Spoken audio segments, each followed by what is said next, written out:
Guys, maayong buntag sa tanan no. Naatak karon diri sa ato ang channel, sa ato ang video. Naalang ko'y ipaabot sa inyo. Ako ang tubagon ang mga katanungan nyo dito sa aming kaibigan. Kanina nag-usap po kami kay kaibigan kung ano po ang kanyang tugon dito, dahil kadaghan jud kaayo na mga Pilipino nahadlok sa gihulaan kining taga laing nasod na si pastor man daw na, pastor na si Indy Perez. Tungod kay daghan daw nahulaan si Indy Perez na hitabo. Kini ang giingon sa ato ang amigo. Ayaw mo kahadlok guys kung unsa man ang iyahang prediction diri sa Pilipinas nga mahitabo. Dili man na siya Dios, dili ayaw mo kahadlok, pero pasalamat ta kay naay nagpredict, naay naghula na mahitabo diri sa tuwa. Ato apud nang himuon nagabay na dili pud ta magkampante, no?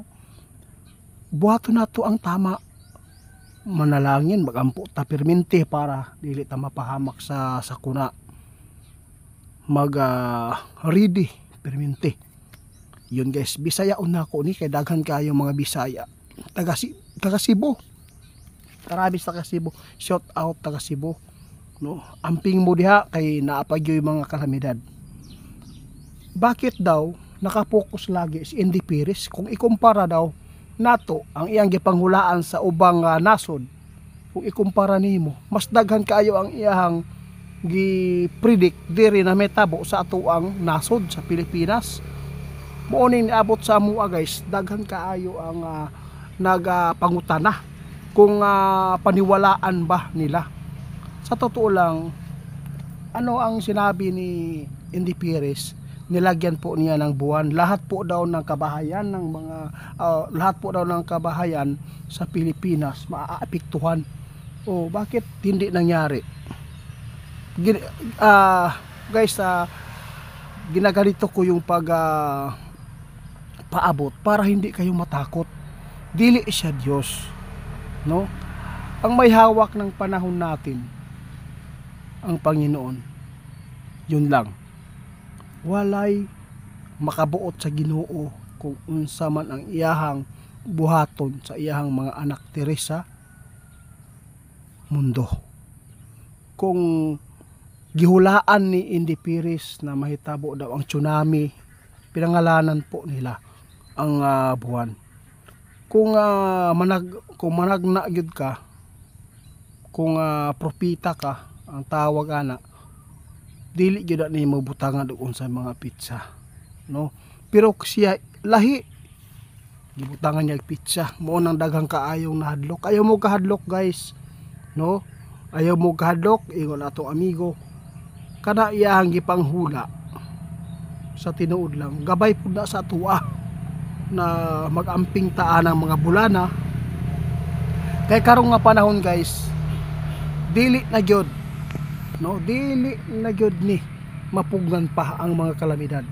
Moabot gyud na sa ato tungod sa ato ang kalikasan, ato ang nature, no? Kung giunsa pag-ayo, pagguba sa mga taong hakog sa kwarta, bahala na og maapektuhan ang mga inosente na mga tao basta makapadayon sila sa ilahang pangwarta.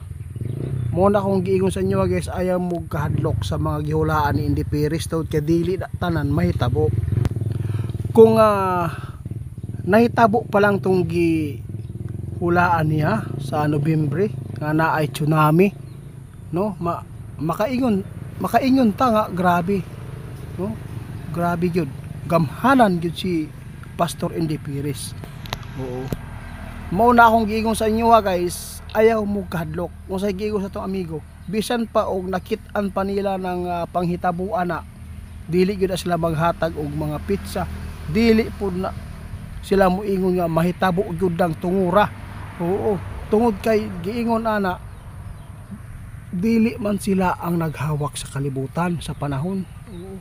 Munang pasayloa lang ko ninyo guys, no, kung daghan po tagi paabutan kining pagpaabot sa usa ka banghuhula, isa pod ni nga makaguide sa inyo ha, sa ato nga kinakailangan mag-amping taani nga panahona.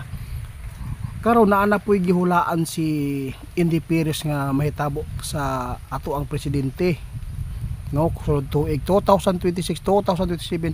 Sa tinuod lang guys, kapag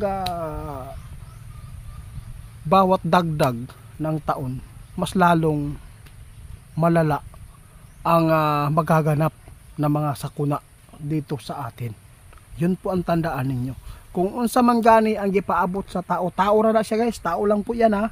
Huwag po ninyong katakutan ang kanyang hinuhulaan. Anang uban guys, nga naman daghan man kaayo itiit nga girapokus naman kaayo niya ang Pilipinas pag panghadlok, pag paabot. Ito lang masabi ko, ayaw lang mo og kahadlok, ayaw mo pagpanik. Kana siya wa punta kabalo sa iyang diskarte kung for views only ba na, kung unsa man na, pero pasalamat ta sa iya ha, tungod kay makabaton ang ato ang mga kababayan diri na mag-amping unta, mag-aampo ta perminti, magsunod ta sa mga utos sa Ginoo.